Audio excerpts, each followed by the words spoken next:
Okay. So due to the Sir, fact, yes, omega's angular velocity, right? angular velocity, yes. And in Yeah, the okay. next chapter, its name will be changed to angular frequency. Okay. So in the chapter where we discuss the circular motion, or where we discuss the whole revolution, we use the word omega as the angular velocity, and where the object only oscillates from the fixed point, we use it as angular frequency. Okay, like if you consider the earth motion around the sun or the moon's motion around the earth, so in those cases omega will be your angular velocity. But if you have, because we don't know any fixed position and the earth rotate around the sun without any center point. Okay, it will rotate infinitely. Okay, and for the pendulum motion, we know that whenever it stops, it is stop in the center, in the middle always. Okay, so that is why any oscillation that oscillate from the center or from a common point, so we use that as a angular frequency rather than angular velocity. Okay. So over here, over here, okay. So over here in this speed and velocity concept, since we are keeping the velocity constant at 4 meter per second, so we say that these are the concepts of uniform circular motion. Okay, uniform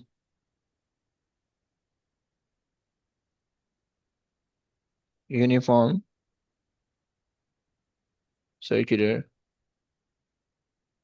motion. Okay, so in uniform circular motion, the velocity, the speed remains the same. Okay, but the velocity changes due to the change in direction. Okay, so the change in the uniform circular motion, the change in speed remains zero. Okay, or the speed does not change, but the velocity changes. Okay, due to the change in direction. Okay, and okay, if we change the speed, let's say if you're changing, if we keep like you're making the donuts with your car. Okay, so if the speed of the car changes, then the car will start moving like this. Okay, so if the circular motion is non-uniform, then the circle will move forward. Okay, so that is why we are not considering that type of motion right now. We are only considering the uniform circular motion. Okay, and in that case we said that the speed should be constant, the and the change in speed will be zero then, and the change in the velocity will be non-zero because of the change in direction. Okay, so and due to the fact that we have the change in velocity in the system, so that causes the acceleration. Okay, and the acceleration will be in the same direction as of the change in velocity, so we first have to figure out where the direction of the change in velocity is. Okay, so let's try to understand the concept of the change in velocity, okay, using a vector diagram. Okay, so we are doing the concept of the change in velocity. Boom, boom, boom, boom, boom. Okay, so change in velocity. Okay, yeah, okay. So this is the concept that where could be the change in velocity. Okay, come on. So if let's say I have a circular motion like this, I have a circular motion like this. Okay, and the object is right here, and the object was initially at this position. Okay, and then it moves a distance, and it get to this point. Let's say it get to this point. Okay, so the initial velocity is, let's say, in this direction with v1, and this is, let's say, v2.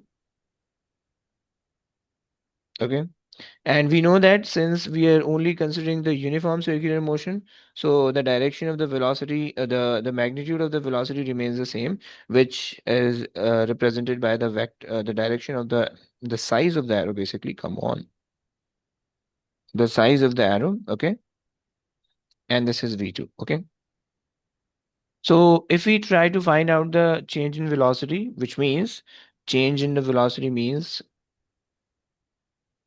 v2 minus v1. Okay, So either we have two possibilities. Okay, one could be the change in velocity. The change in velocity vector would be the first factor. Okay, this is a v1. Okay, let me draw it a bit longer. Okay, so this is the first vector v1. Okay, and to make the change in the velocity vector, you can start the two vector from the same position. Okay, so this basically shows the change in velocity. Okay, while in the AS level, you should remember that when we used to draw the head to tail rule diagram, so we put one vector head on the other's vector tail. Okay, like this. Okay, and we connect the two vectors then. Okay, but if these this relation or this concept is only true when you are finding the resultant. Okay, if you are finding the change in the vector, so you can do two things. Either you can start the two vectors that you are finding the change in from the same point. Okay, like this, and then you connect the two vector. Okay, is that clear? Since you are finding the change from the second to the first, so you have to connect the second with first. Okay, so your change will going to be, let me just take it up. Okay, so your change will going to be in this direction. For now, at any angle, you can make it at any angle. Okay, because the angle isn't mentioned. Okay, so it's not that much important for now. Okay, okay, so this is the resultant. Okay, and that is v1, by the way. That is v2, this is v1, and since we are finding the change in velocity from v2 to v1, so this is the change in velocity, right? And if you place it on v2, like if I try to place this, if I try to place this vector diagram on v2 like this, so let me just like this. Okay, just a bit good. Okay, so if I just try to put this diagram on the like on V2, so you can see that the direction of the change in velocity is basically toward the center of the circle, right? It is pointing toward the center of the circle, right? Is it clear, guys?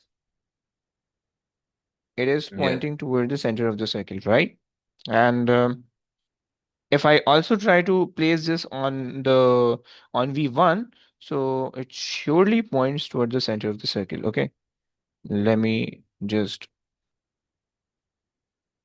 okay, it should be right there. It is not actually pointing in the right direction because I didn't consider the angle, that's why. But for now somewhat, but you can ignore it for now. Okay, so you can do the other way as well, and that is like more easier way. Let me just go with that. Okay, so let's say if this is the circular motion you have, and the object is moving, come on, and the object is moving from, oops, and the object is moving from this point, from let's say this point, okay, having the velocity in this direction, v1, to this point with a velocity in this direction. Okay, the vector arrows should be of the same length. Okay, v2, right? Now, you can see that both are at 90 degrees. Okay. For now, to keep the angles determined or to keep the angles known, so that's why I'm taking both the point like A, B 90 degrees apart from each other. Okay. Or pi by 2 radians apart from each other, right? So this is good. And wait,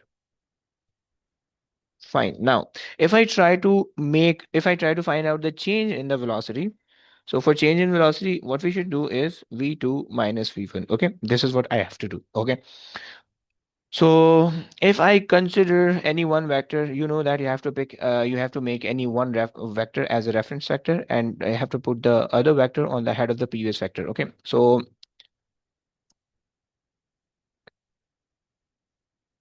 but before that, let me change. Let me write this change in vector as v2 plus and then minus v1. Can I write this way? Guys, can I write this way? Yes. Yeah. Yeah. Okay. Now, this negative sign shows, this positive sign shows that we are finding the resultant. Okay. Okay. We are finding the resultant. But this negative sign shows that V1 should be in the opposite direction, or we have to consider the V1 to be in the opposite direction of what we have given. Okay. Opposite direction. Okay. So let's try to take that. Okay. So I have V2 in this direction. Okay. This is V2 and V1, it should be, since we have to subtract the V1 from V2, so I'm just changing the direction. Okay. So this is V1. Okay. This is V1. And if we make the resultant, so the resultant should be like this. Okay. So,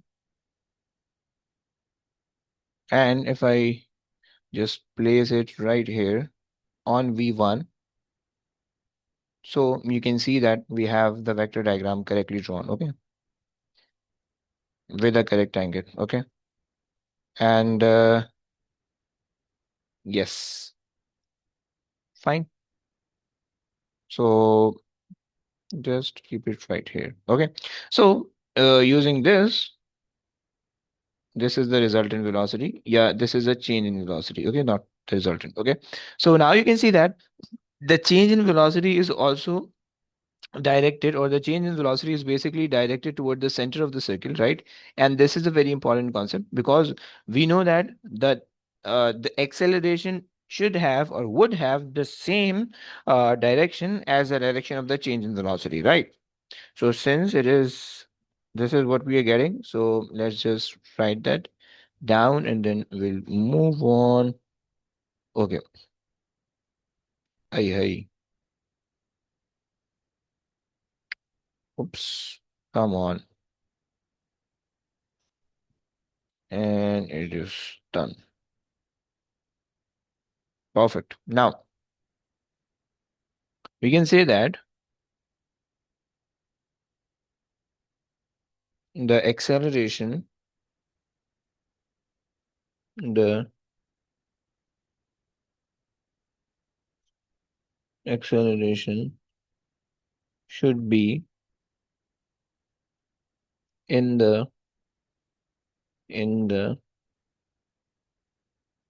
same direction as of the change in velocity. Okay. This is something to be remembered. Okay, so that's why I am highlighting it.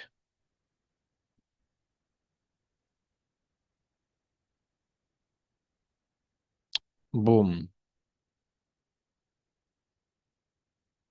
If I can perfectly highlight it, then it would be perfect. Okay, that's good. Okay, so this is something that you should know or that you should remember. Okay, that the direction of the acceleration would be the same as the direction of the change in velocity, right? Now, if we figure out the direction of the change in velocity, we have two things, right? We are going through the two things.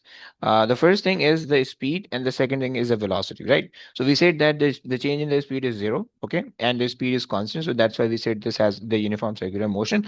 But in the velocity we have two things: the magnitude of the speed, okay, because velocity is a vector quantity containing the magnitude and the direction, okay, and the direction, right?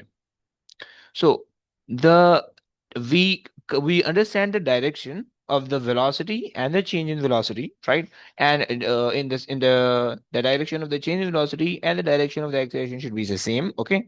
Now we have to consider what would be the magnitude of the velocity. Okay. So this is something that we consider ourselves. Okay.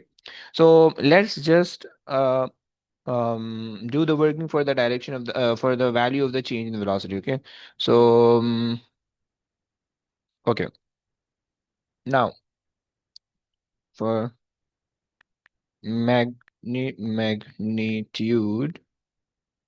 of change in velocity. Okay. Okay. So this is something that we are discussing. Now, if I have, let's imagine a circular motion again. Okay. Let's imagine a circular motion again like this. Okay. Okay. And let's consider that we have the center right here. Okay. And these are the two positions we are working at. Okay, this is the first position, the second position. Okay, this is the distance r. Okay, and I'm just drawing a line passing through the center. Okay, it should be at the same angle.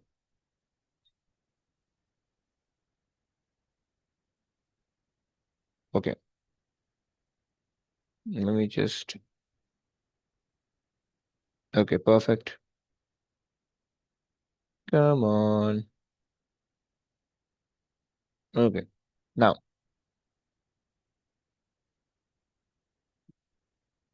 good, good, good. So you go. I'm drawing this with a precision because it's required to be precise. Okay, now, so this angle is theta, let's say. This angle is theta. Okay, this angle is theta. Okay, and this angle is also theta. Okay, so if we start from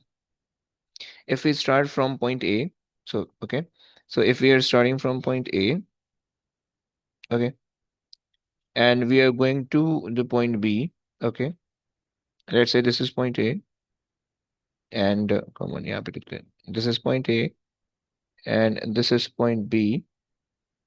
Okay, and we are moving from point A to point B. Okay, from point A to point B, right?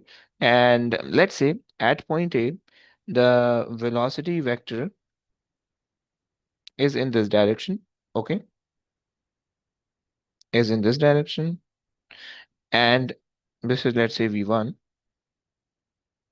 Okay, and over here the velocity vector is in this direction. Okay, let's say v2, right? But the magnitude of the velocity remains the same. Okay, so I'm not writing this as v1 or v2 because the magnitude remains the same, right? Because we are discussing the uniform circular motion, right? Now, if I try to find out its vertical and horizontal components, which mean this component, okay, and this component. So can you guys tell me what will be the vertical and horizontal component for both of them, please? This component and this component, right? If you use some of the circular angle properties, so you will end up with the fact that this theta will going to be the same as this theta. Okay, is that clear? Yeah.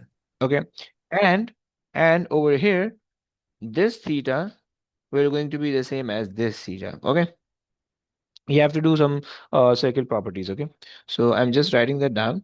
Okay, so this theta should be theta, and this should also be theta. Okay, now if I try to make the component, so can you tell me the component, guys, please? For the A, this the top, the one, like the adjacent side is cos theta. Okay, so you are saying that adjacent side is cos theta, which mean um, um this would be v cos theta, and there would No, no, be, no. The opposite. The down one is V sine theta. The yes, up one is cos theta. sine theta, and this should be the cos theta. Okay, and same goes for this one. V cos theta and V sine theta. Now, can you guys tell me which vector, which component of the vector is changing from A to B in direction? Yes. V Changing in sine theta. direction. Yes. V sine theta, right? Because V sine theta was at A, V sine theta was in this direction, right? And at B, V sine theta changes to this direction, okay? So only this horizontal vector changed its direction while the vertical vector remains the same in direction, right? Making sense, guys? Yes. And due to this, we can say that v sine theta produces the velocity, right? Because over here, the magnitude of the velocity is not changing, right? So only thing that change the direction of the velocity will produces the velocity or acceleration, right? So over here, cos theta component is not changing from A to B, so we can say that it is generating the velocity. But for now, at A and B, the sine theta component basically generating the change in velocity, right? So to write the change in velocity, to write the change in velocity, we just do change in velocity. We just do v2 minus v1. Okay, and we know that v2 is v sine theta, and v1 is acha, we have the negative direction. Okay, so I'm taking this leftward as negative and rightward as positive, right? To make the things positive. Okay, to keep the things positive. Okay, so I have v sine theta, okay, minus because of the change, and then negative because of the direction v sine theta, okay, and this gives me the change in velocity, right? And then the change in velocity will going to be v sine theta and times it by 2, okay. Now, okay, so to find the acceleration, so we get the change, the magnitude of the change in velocity now. Okay, so to find the acceleration, because if we have the change in velocity in the system, then we should have the acceleration as well. Okay, and that acceleration basically known as the centripetal acceleration. Okay, so for that I can use for acceleration for acceleration. Oops. Okay, I can use a formula change in velocity over change in time, but I cannot use v minus u over t, right?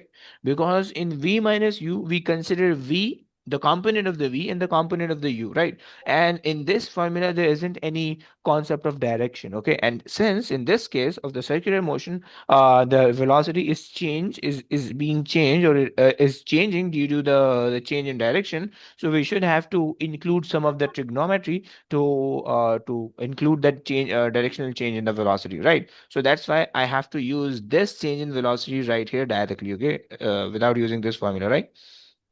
Okay, so now I'm substituting the things at the change for the change in velocity v sine theta over t delta t, right? Now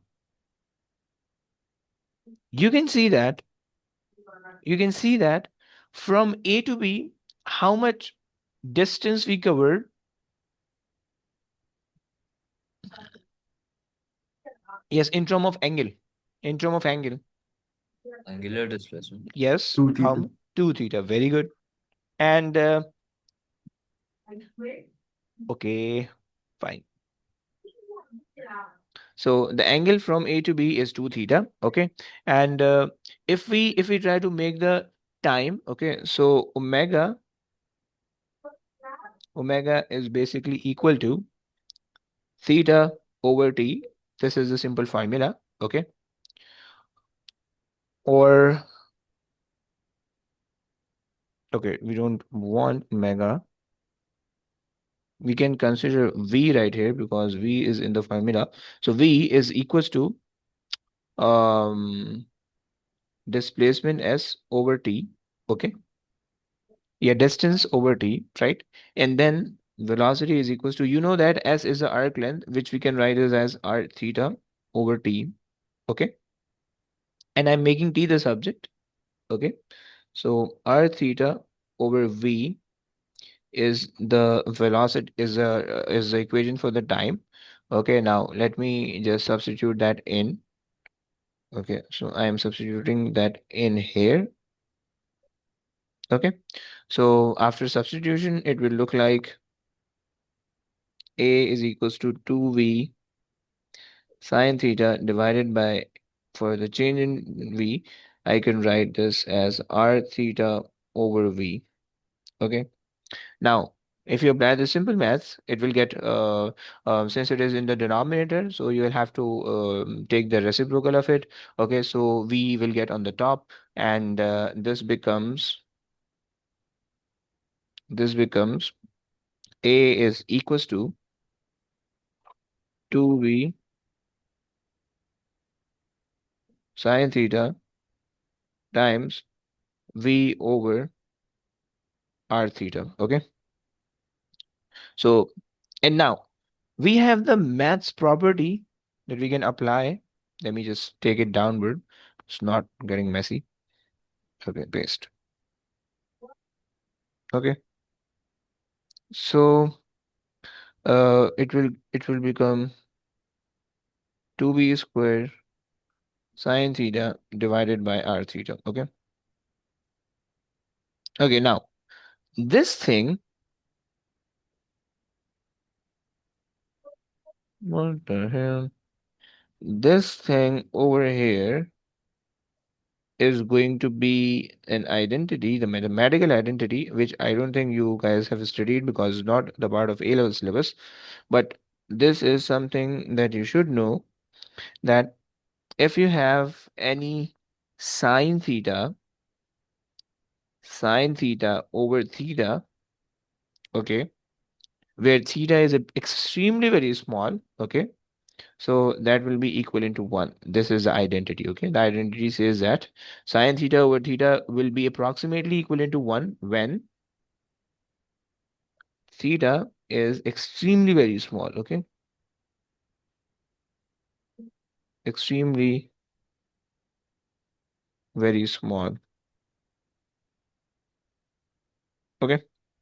So we can change this theta, we can change the sine theta over theta to 1, okay, and then we'll get the formula as A is equals to 2v squared over r. Sorry, 2 should get cancelled because the theta should be the 2 theta, right? Remember, guys, Yes. this should be 2 Yeah. theta and not the theta. Okay, so okay, I should mention, okay, from A to B, theta is equals to 2 theta. Okay, so your 2 will get cancelled out then. There'll be 2 and 2 get cancelled, and then this goes off, and then it will be v squared over r, and this is your acceleration. Okay. Okay. Uh, So yes, in terms of the radius and angular velocity, it's A is equals to R omega squared. yes, yes, very good, very good. We'll do that as well. Okay. So this is, by the way, this is going to be your centripetal acceleration. Okay. Centripetal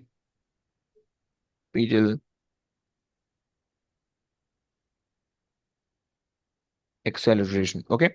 Centripetal means center seeking. Okay. Center seeking. Right. And you can also relate this in the other way, and that is, since you know that V is equals to R omega, okay, so if you put that back in,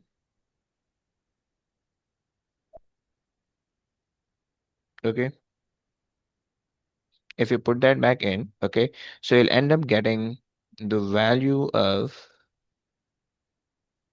A is equals to, instead of V, you have substituted R omega, okay, and divided by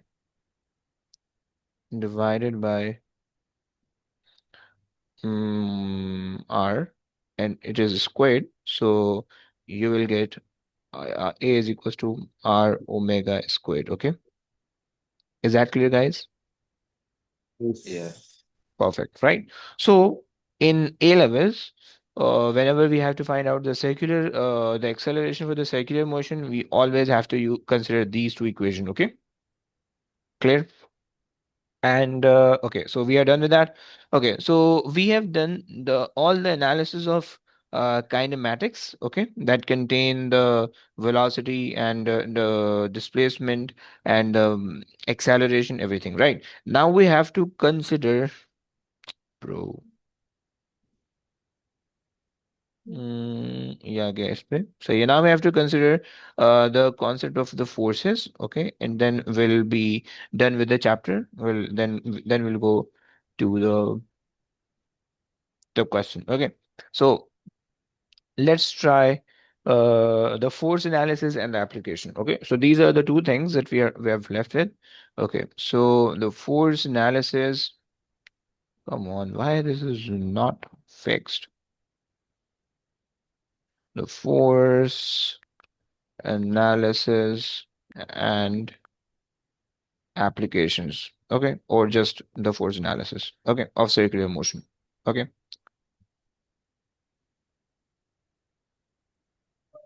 so in the force analysis, we have to look at all the forces present in the circular motion. Okay, so but we first have to write some of the rules, and those are, let me just see if I have um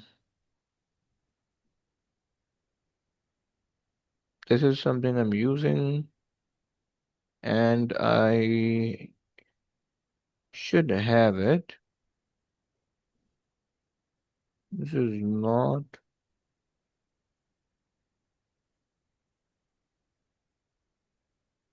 don't know. And okay.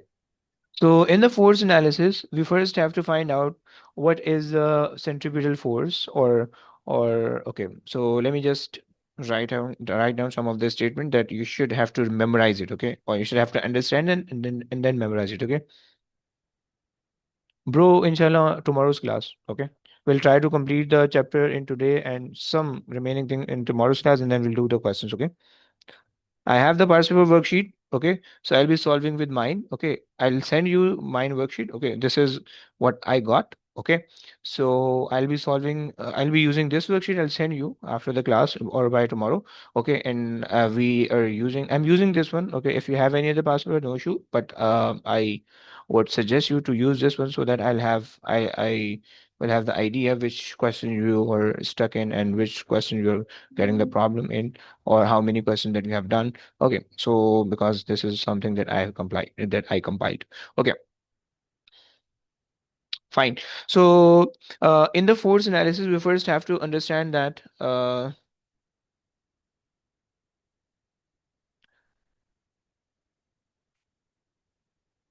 resultant force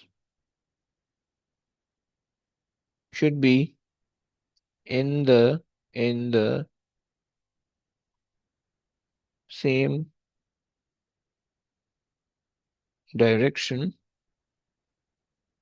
as the acceleration. Okay, this is the first thing, right? Then, since the acceleration is centripetal, meaning center seeking, pedal, then resultant force should also be Centripetal. Okay. Centripetal. Okay. So this centripetal means the centrifugal. Okay. So the resultant force will also going to be the centripetal means the centrifugal. Okay. Um. So that will also have the same direction. Okay. As the acceleration. Okay. Right. So this is a force analysis. So we know we have an idea that the centripetal force or that the resultant force will be considered as a centripetal force. Is it not that any other type of force? Okay. And please keep in mind the very important point that the centripetal force or the resultant force is basically a disguised force. It can change its form. Okay. So please keep in mind that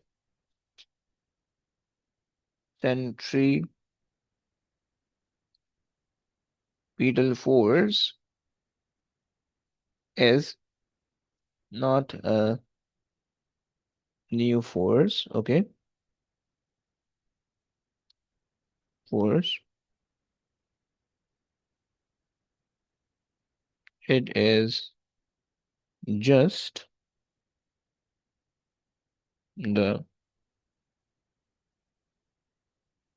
resultant of all the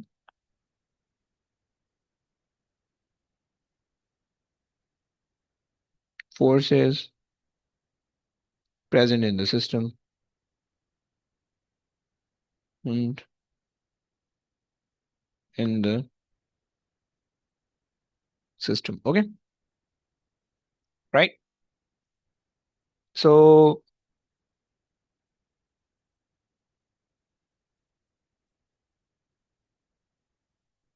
okay. Now let's try to understand it. Okay. So let's say if I have, let me just take this thing to where it is, A2 physics. Yeah. Okay. So let's say if I have, let me just copy something down. Okay, let's say if I have this thing, copy, copy, copy, copy, copy. Can't I copy it? Okay, fine. Okay. So let's say if I have this case, okay, where the car is taking the turn, okay, on the friction on the friction surface. So the friction between the tire and the road provides the centripetal force, okay? So in this case, tension provides the centripetal force to the car. Okay, this is the first thing, right? Now we know that, okay, so since we are considering tension as the only force in the system, so we can say that uh it's not the tension, it's a friction. Sorry, my bad. Friction. Okay, friction provides the centripetal force. Okay, now since we're only thing is friction F, and that friction is basically providing the centripetal force, we can say that it is mv square o or equals to ma. Okay, so since in this case this is the only force acting as a resultant force, so that's why I'm taking this as the frictional force as ma or the resultant force. Okay, and we know that the acceleration has a formula v square over r, so I can put that in, so I'll get the friction as mv square over r for this case. Okay, for this case, and I won't use mr omega square for now. Okay, because mr omega square is the derived equation out of this one, so for now I'm using this one only. Okay. Okay, and and consider this one as the original, okay, and this one as a drive, okay. So always start the question with this one, okay. And I'll explain one more point, okay. But for now, this is going to be the equation for the centripetal force provided by the car, or centripetal force of the car provided from, or provided by the friction, okay. And we know that the actual formula for the friction is basically F is equals to a constant K or a constant mu. If you study the mechanics in AS in maths, then you should know that. If you don't, then just skip it. Okay, it's not a part of syllabus; it's just required. Okay, and F is equals to mu times the weight. Okay, it is not actually the weight; it's Okay. basically the upward component of it's like the normal reaction force acting upward, exactly equal into the weight. Okay, but I'm using that one as for now. Okay, so So yes, isn't it mu into reaction force? yes, reaction force is basically equivalent to weight, right? But for now, I'm Oh, not in not all the cases, okay? In the cases where the plane is like horizontal, okay? But if you tell the plane, then the reaction force will going to be different, okay? okay. Okay. So this is for the plane, okay? So for the plane road, okay? Plane road, the reaction force will be like this, okay? The frictional force will be mu times weight, and yeah, okay. I'm just writing mu times r. And in this case, R is basically equivalent to W. Okay. But if you don't know R and W, just take the frictional force as F is equals to mu and W. Mu is a constant, no concern with it. Okay. And W is a weight, right? If I substitute that in the equation, so I'll get mu times W, which I can write that as mg is equals to mv squared over R. Okay. And you can simplify and solve for any unknown thing that they've asked in the or that they'll ask in the question. Okay, so the point over here is to make you understand how to use or how to reduce the equation into the different form. Okay, the things that are not in the part of the syllabus, they'll give you in the exam. Okay, so you don't have to worry about it. Okay, like the concept of the frictional force, you don't have to worry about it, right? They'll give you the formula of this question if they ask you anything about the friction. Okay, now let's consider any other example, one other example, okay, where we have the tension in the case in the scenario. Okay, and okay, right here, paste. Okay, so let's say this is the spring, let's say. Okay, like the boy is having this spring. Okay, and the spring is connected, since we discussed the springs in O levels. Okay, so that in A level, so that's why I'm considering this as a spring. Okay, right. So this is a spring which is connected with a plane. Okay, a toy aeroplane. Okay, and the boy is making it move in a circular motion. Okay, so in this case, which force provides the centripetal force? The tensile force or the tension in the springs provide the centripetal force. Okay, so I can say that the tensile force provides the centripetal force to the plane. Okay, to a plane. Okay, now so we know that the tensile force is basically F is equals to kx, right? This is what we have discussed in we had discussed in O levels, A levels, and O levels as well. And you can replace x with e, the extension. Okay, k is a spring constant, by the way. Okay, and now we know that F, which is the which is the centripetal force, is going to be the tensile force, is equals to ma. Okay, you can replace a with the velocity, so m and then v squared over r. Okay, and then you can replace F with kx. Kx is equals to mv squared over r. Okay, now so in this type of application, I only want you to understand how you can make an equation of circular motion. Okay, please keep in mind that, right? Achha, by the way, you are not allowed to write this way. Like the tensile force Ft is equals to the centripetal force Fc. This is an incorrect statement. Okay, it makes a sense that we have the tensile force and the centripetal force, and both are the different forces. Okay, and we are equating both of them, but this is not actually the case. Okay, the tensile force is basically appearing as a centripetal force in this scenario. Okay, so be careful, right? So do not write this statement in the beginning, like if I start this question with this thing, okay, with this equation, then and then I end up, or I start up with the substitution. Okay, so this is a good way. Okay, but if you start this with your first step, then it will be an incorrect statement. Okay, or it will be an incorrect method. Okay, clear? Okay, fine. So this is the second case, by the way. Okay, now let's try another case where I have the, let me see, or let's just, okay. Okay, so these are some concept of the force analysis. Okay, and I also told you that the centripetal force is not the new force. It is just the force being appeared due to the resultant force. Okay, one last thing, we end up we end up getting two formulas. One is a centripetal for one formula for the centripetal force is mr omega squared, and the other formula for the centripetal force is mv squared over r. This is the last thing. Okay, I'll be ending the class after this one.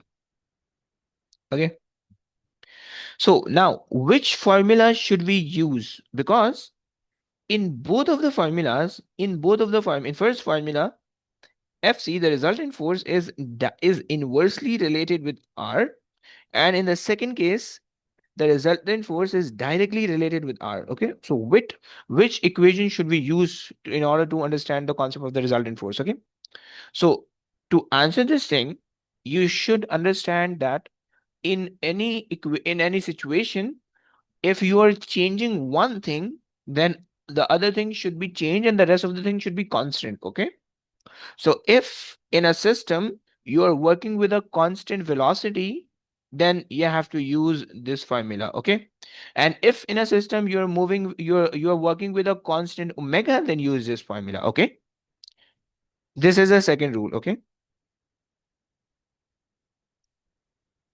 constant velocity, constant velocity. Okay, if you have the constant velocity, use Fc is equals to mv square over r. Okay, and if we have